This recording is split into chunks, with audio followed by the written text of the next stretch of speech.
સુરતના વરાછામાં પોલોગે dating and chat app દ્વારા લોકોને એકાંત સ્થળે બોલાવી માર મારીને લૂંટની ટોળકી ઝડપાઈ છે। વરાછા પોલીસે ગણતરીના કલાકોમાં કાર્યવાહી કરીને આરોપીઓને ઝડપી પાડ્યા છે। કેસમાં એક કાયદાના સંઘર્ષમાં આવેલા કિશોરની સંડોવણી પણ સામે આવી છે।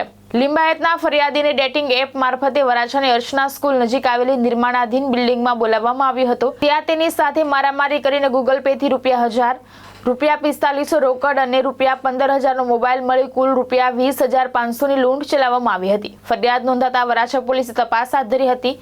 પોલીસ તપાસમાં આકાશ વર્મા અને સોમરાજ ગમેતીના નામ સામે આવ્યા હતા। આ કેસમાં એક કાયદાના સંઘર્ષમાં આવેલ કિશોર પણ સામેલ હોવાનું પોલીસે જણાવ્યું છે। પોલીસે આરોપીઓ પાસેથી ફરિયાદીનો મોબાઈલ, ₹5500 રોકડ તેમજ અગાઉની લૂંટના 2 મોંઘા મોબાઈલ જપ્ત કર્યા છે। પોલીસના જણાવ્યા પ્રમાણે પૂછપરછમાં આરોપીઓએ 15 દિવસ અને 1 અઠવાડિયા પહેલા અન્ય 2 વ્યક્તિઓને પણ આ જ રીતે લૂંટ્યા હોવાની કબૂલાત કરી છે।